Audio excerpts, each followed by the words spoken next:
ముఖ్యమంత్రి చెప్తాడు 2 లక్షలకు ఎక్కువ ఉన్న వాటిని కట్టండి అని చెప్తాడు. వ్యవసాయ శాఖ మంత్రి ఇప్పుడే కాదు మెల్లగా కట్టండి అని చెప్తాడు. నేను వాళ్ళు ఇచ్చింది కూడా మీకు నేను ఇప్పుడే చూపిస్తా. 2 లక్షల పైన రుణమా ఉన్నవాళ్ళు 2 లక్షల పైన ఉన్న రుణాన్ని మీరు బ్యాంకులో చెల్లించండి.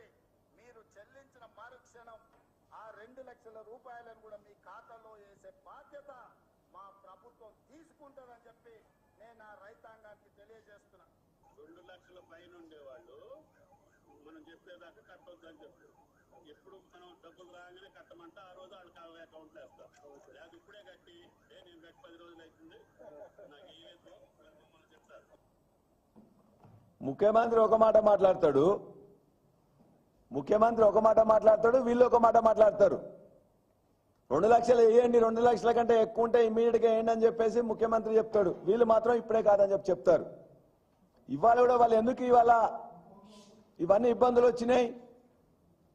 మేము ఇంతకుముందు చెప్పిందే మళ్ళా చెప్తున్నాం. 40,000 కోట్ల నుంచి వెళ్ళి 7,500 కోట్ల తీసుకొచ్చిండ్రు. 17,000 కోట్లు వేసినాం అని చెప్తున్నారు. 17,000 కోట్లు కూడా రాకపోవడానికి కారణం రేషన్ కార్డు అనేది ఒకటి అడ్డు పెట్టిండ్రు. రేషన్ కార్డులో వీళ్ళ పేర్లు లేవని, లేకపోతే పాస్బుక్ లో వీళ్ళ పేర్లు లేవని, లేక వీళ్ళ ఇంట్లో ఒక ఉద్యోగస్తుడు ఉన్నాడని, లేక వీళ్ళ ఇంట్లో ఒక పింఛన్దారుడు ఉన్నాడని, లేక వీళ్ళ ఇంట్లో ఆధార్ కార్డు తప్పుపడ్డదని, లేకపోయినట్లయితే పిఎం కిసాన్ నిబంధనలు ఉన్నాయని చెప్పి, లేకపోతే ఒక ఇంట్లోనే ఆల్రెడీ ఒకరికి వచ్చిందని, 2 లక్షల కంటే ఎక్కువ అయిందని చెప్పి రకరకాల కారణాల రీత్యా ఇవాళ 35-40% మంది రైతులకు కూడా రుణమాఫీ అందలే. మీరు చెప్పిన విధంగా 2 లక్షల రూపాయలు రాలే.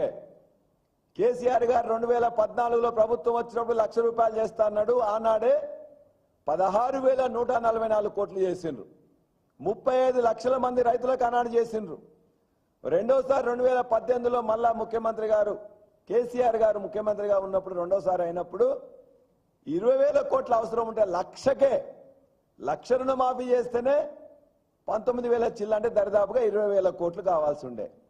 కానీ 12,000 కోట్లు చేసి 8,000 కోట్లు పెడితే మీ మంత్రులే మొత్తం కూడా తీసుకోవడం జరిగింది.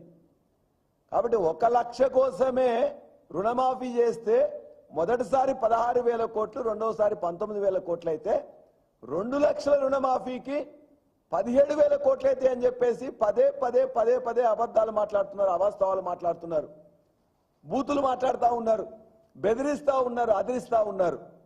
ఇలా నువ్వు బెదిరించినా అదిరిచ్చినా వాళ్ళ అకౌంట్లో పడ్డదా లేదా అని చెప్పిన తర్వాతనే ఇలా రైతులందరూ కూడా హైదరాబాద్కి నువ్వు అనుకునే మేం కట్టిన ప్రగతి భవన్, నువ్వు పేరు మార్చిన ప్రజాభవన్కి ఇవాళ వాళ్ళందరూ కూడా వస్తుంటే ఇలా పోలీసులు వాళ్ళ మీద దండెత్తిండ్రు, అరెస్టులు చేసిండ్రు, ఇబ్బందులు పెడుతున్నారు.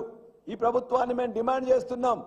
వెంటనే ఎవరైతే రైతుల్ని మొత్తం కూడా ఆదిలాబాద్ నుంచి వెళ్ళి భద్రాచలం వరకు, ఇటువైపు ఆలంపూర్ నుంచి వెళ్ళి రంగారెడ్డి జిల్లా వరకు మొత్తం కూడా అరెస్ట్ చేసిన రైతులందరినీ వెంటనే విడుదల చేయాలి, బేషరతుగా విడుదల చేయాలి. వాళ్ళని ఇబ్బందులు పెట్టొద్దు. రుణమాఫీ రాలేదని చెప్పేసి వాళ్ళ యొక్క కడుపు మండి వాళ్ళు వస్తున్నారు తప్ప మరొకటి కాదు. ఏ రాజకీయ పార్టీ వాళ్ళ వెనుక లేదు, ఏ సంఘం వాళ్ళ వెనుక లేదు. ఎవరికి వాళ్ళు 200 రూపాయలు 100 రూపాయలు కూడేసుకొని మంచినీళ్ళ కోసం మిగతా దానికోసం వాళ్ళు ఏర్పాటు చేసుకొని వస్తున్న రైతులందరినీ కూడా ఇవాళ వాళ్ళ ఐక్యమై వస్తుంటే, మీకు వాళ్ళ కడుపు మండి వస్తుంటే, వాళ్ళ యొక్క రుణమాఫీ కాకుండా వస్తుంటే వాళ్ళ మీద దాడి చేయడం సరైనది కాదు. రైతుల యొక్క ఉసురు మీకు తగులుతుందని చెప్పేసి కూడా మేము హెచ్చరిస్తా ఉన్నాం. కాబట్టి వెంటనే